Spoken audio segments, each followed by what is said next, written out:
So a few weeks ago, Opie and I, as well as Pastor Mark and his wife and several other members of Living Word, all attended the Upbring Benefit Gala. As some of you are aware, maybe some of you are not aware, Upbring is one of our ministry partners, and they focus in foster care, adoption, the temporary care of unaccompanied minors who are migrating to the United States, residential care of teen girls who've experienced extreme trauma, and some disaster relief. This past December, for those of you who were here, our angel tree gifts that we collected were all gifts that were given to the foster children who were in Upbring's care. Upbring holds a very special place in the hearts and lives of my family, and the reason for this is that way back in 1970, when Upbring was still Lutheran Social Services, my husband, Opie, was adopted by his parents through them. Pastor Mark has shared this a couple of different times. He too was also adopted through Upbring. Here is a fun fact. Both of them were adopted about a year apart from one another by families that attended Memorial Drive Lutheran Church right up the road. This is where Opie's dad was serving his first call as associate pastor. They were both baptized by the same senior pastor at that church, and likely played together in the nursery for a year or two before Opie's family moved to Waller, where his dad took another call. How crazy is that? We didn't know any of this before he came here like 9 months ago. Known Mark for how long? Had no idea. Didn't know. Apparently they were besties back in the day. Explains why their musical taste is so similar. So over the years, I've learned some things that I didn't previously know about kiddos who are adopted. And one of those big things that I have learned is about the possibility of attachment irregularities. Some will struggle to form attachments even if they're adopted at a young age, although that tends to be more common with children who are adopted at an older age. And then there's others who are like my husband, who attach to everything. He says that this is also exacerbated by the fact that he has an artistic brain and loves to tell stories, and to him, all items have a story, and a story worth telling. After having been married to him for the years that we have been married, I absolutely believe artists, particularly professional ones, can definitely be more on the attached to stuff side of the spectrum. I've also been told by him that his left-handedness is an additional element in this equation, because apparently there is something about left-handedness that causes people to be more inclined toward collecting. I don't know. This is what he said. I did some very scientific and accurate research to verify this claim called a Google search. I could not verify, but I also could not disprove it. It just sort of nothing came up when I tried to search for it. But I also do not have a master's degree in clinical psychology like my husband does, so I know way less about how the human mind is wired and works, so maybe I could give him this one. I'll say that both of my sons are also left-handed, and they both are way more into stuff and collecting than Izzy and I, who are the right-handed people in our family. So according to that tiny sample size, that would verify it as true. How many people in here are left-handed? Keep your hand up if you love you some stuff. Yeah, I don't know. Maybe, maybe not. It could go either way.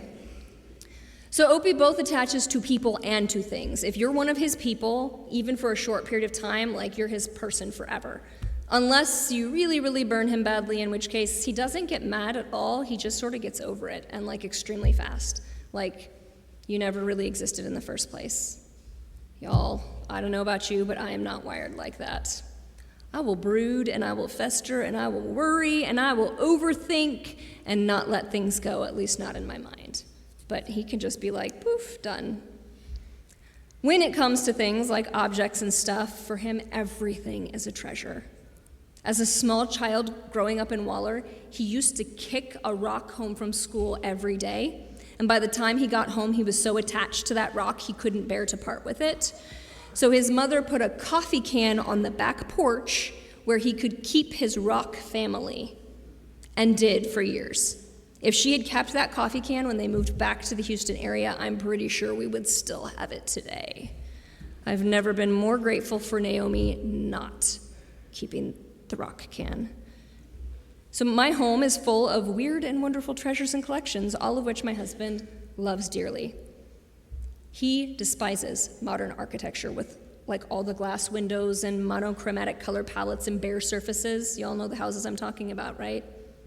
The ones where like everything inside is white and all of the artwork looks exactly the same and there's some like weird floral arrangement that's dead but in an intentional and artistic kind of way. You're laughing because you know what I'm talking about, yes. And there's always a tiny purse dog, like somehow that's a requirement if you live in modern architectural home. I don't know why, but it is. And he calls them glass, steel, and granite houses and thinks they're super boring.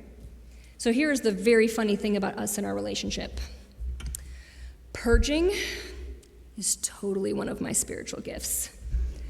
Other than books and maybe now some of my mid-century modern vintage dishes, I really don't get that attached to stuff. Take it or leave it, it's fine, whatever. I could almost, not quite, but almost live in one of those glass and steel houses. Like seriously, if you just got me the tote bag and a cabochon, I would borderline be there. Because for me, visual clutter or too much stuff is actually distracting. I'm the person who has to clean a space before I can sit down to work.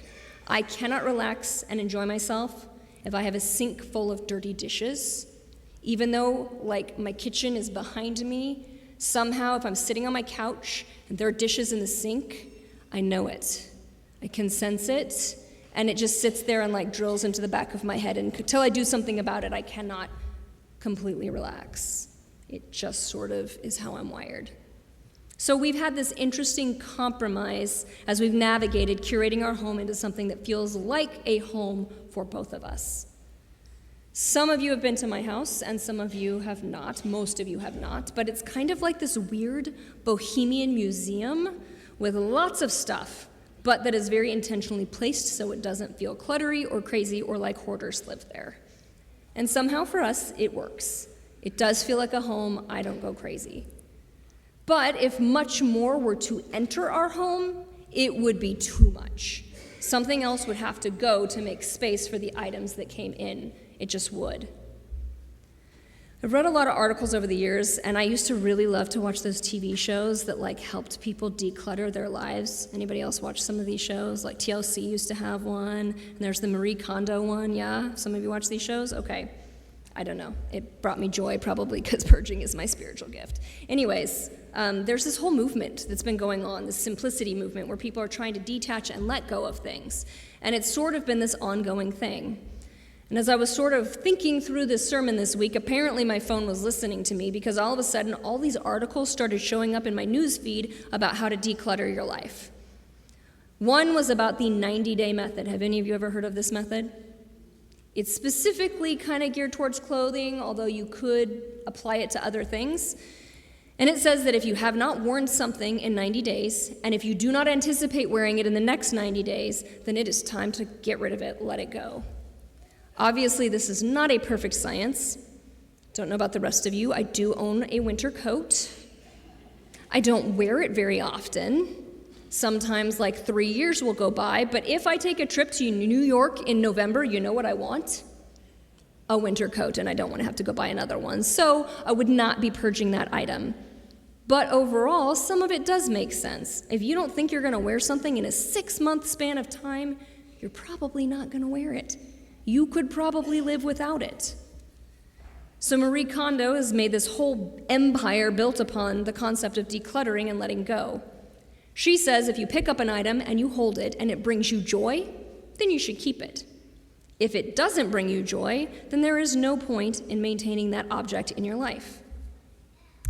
So apparently in our gospel this morning, there were a lot of things about the temple socio-political structure and economy that did not bring Jesus joy, because he determined it all had to go. There was no happy bohemian eclectic compromise to be had with him. He and his disciples entered the temple, and they found people selling all kinds of livestock, and there were money changers and vendors, you name it, it was there, and Jesus seemingly gets pretty upset by that. We're told he made a whip of cords. I'm not really sure where he got the supplies for this. I have always sort of wondered, like, did he take off his own belt? Did he steal someone else's? Was there a vendor that just happened to have whip of cord supplies next to him and he swiped some and went for it? I'm not really sure. Some of the other Gospels give a little more detail as to this whip. They say that it was braided and it was braided out of leather, but that's about it. So where he got it, don't know. But what we do know is it was thought out and it was intentional because he made it. He made a whip, which implies some sort of effort and some sort of amount of time spent. And then he drives out all of the livestock and overturns all of the tables and yells at the money changers and tells everyone to quit making his father's house a marketplace. I know for us, if we just had some crazy marketplace out in the narthex and in the lawn beyond, that would be weird. But at this point in time, that wasn't strange at all. It was pretty common for those things to exist in those spaces. So this is some actual pretty extreme decluttering going on. The people who were present were probably wondering what his problem was and what was going on. In this ancient Middle Eastern society, any temple anywhere was basically considered almost a palace for the deity that it was supposed to be honoring. So it had that same kind of staffing and structures and hierarchy and marketplaces that any sort of a palace would. On top of that, people would take pilgrimages to these sites and to these temples, and when they got there, they were expected to make gifts and sacrifices to this deity. I don't know about y'all, but I would find it pretty hard to travel with some sheep and goats and cattle and other livestock. Those materials would take a lot of time to haul with them and a lot of resources to keep them alive on the trip. So instead of taking those things with them, they would purchase them upon their arrival. So not only all of this, but that temple was a huge part of the economy of whatever city it was located in. Especially this temple in Jerusalem, which was the temple for the Israelites at that time. So those who were in charge of it were extremely wealthy and in control of tons of storerooms and warehouses of goods and items and treasure. This system served them well, and they did not want it changed. They did not want it challenged. They didn't want anybody questioning it. But that is exactly what Jesus does. There's some thought that he wasn't really angry per se, but instead what he was doing was trying to restore honor to his father, the deity who the temple was supposed to be representing. So if he was angry, it wasn't a hot-tempered, unreasonable kind of anger. It was more like an avenging kind of anger. I was kind of imagining Liam Neeson in that movie or that series of movies where he's constantly avenging his family. When he's all, I will find you, I will catch you, and I will destroy you. You know the movie I'm talking about? I'm seeing some nods. Y'all know what I'm talking about. Kind of imagine Jesus being like that, and that's kind of what he did. He's just making a statement, and he's absolutely destroying it all, and he is driving out all of the things that were supposedly going to bring people closer to God, but instead was driving a wedge between them and God. So when we think of this spiritual act of decluttering, which is our focus for today, that's the part I think we need to focus on. What is it that is driving a wedge between us and our relationship with God? What do we need to let go of so that we can become closer to God? So my husband's treasures are not driving a wedge between me and God. They're not. But some of my hurt and anger and bitterness and resentment towards people who have hurt me, that definitely is. My fear that if I take a day off and really disengage my church brain and engage in full restoration and Sabbath, that somehow something bad will happen or something will go seriously wrong here, yep, that definitely is. My anxiety about the fact that in 3 months, my middle son is going to be moving off to Oregon to start his big boy life, and I am really not sure how ready I am for this. Yep, definitely getting in between us. I personally could keep going with things in my life that are getting in between me and God. And I'm sure if you sit there and you think about it, you can come up with your own laundry list of things. Those are the things that are cluttering up your life. Those are the things that we need to think about letting go of. For some people, it might be actual stuff, like maybe you're at the point in life where it's time to transition away from your current home into a smaller, more manageable space, and the thought of moving and letting go of things is really hard. Maybe it's emotions and emotional stuff like some of what I mentioned. Maybe it's looking backward into the past and wishing the future could be that again when we all know that it can't. Maybe it's accepting the fact that you're aging, and for some reason, for some people that means growing up and taking on more responsibilities and more expectation. School gets harder, things like that. And for others, it means letting go and embracing physical changes, potential health issues, certainly more doctor's appointments to make sure you don't have said health issues. And I don't know, like maybe lots of random tears and night sweats. Hypothetically speaking, of course. Whatever it is, it's time to look at those things and ask yourself, how much more joy might come into your life if you could just let go? And not for a short period of time, just to pick it back up, but if you could let go permanently. Honestly, I can't imagine that the temple change was permanent. Like that all those people were like, well, since that crazy Galilean told us that we're not supposed to do this, I guess we're going to stop forever. I'm sure the very next day, everything was back to status quo. All of those vendors, all of those people, all of those money changers were right back where they had been before.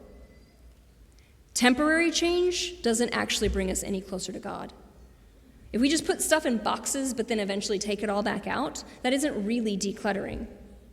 But if we could emotionally and spiritually declutter our lives, what would it open up the potential for? I said earlier that if we were to add too much more to our home, we would have to make space by letting go of other things. So what could you bring into your life if you spiritually decluttered and made some space? More relationships or friendships? More joy or things that bring you joy? More ability or capacity to help others? To say yes when you're asked to serve and to feel good about it when you do serve? Maybe more emotional security and strength so that when hard things come your way, they feel less overwhelming. More peace, more security, more love. What could you gain by letting go? And how is God divinely resetting you in that process? So maybe don't make a physical whip of cords and beat yourself and others with it, but metaphorically, totally do that. Take some time to spiritually declutter and see what happens. Because I think that we could all use a lot more closeness to God and to one another and a lot less isolation. I think if we let go of things, we can achieve that. And in achieving that, we will experience more joy and more love and more of God's presence in our lives. Amen.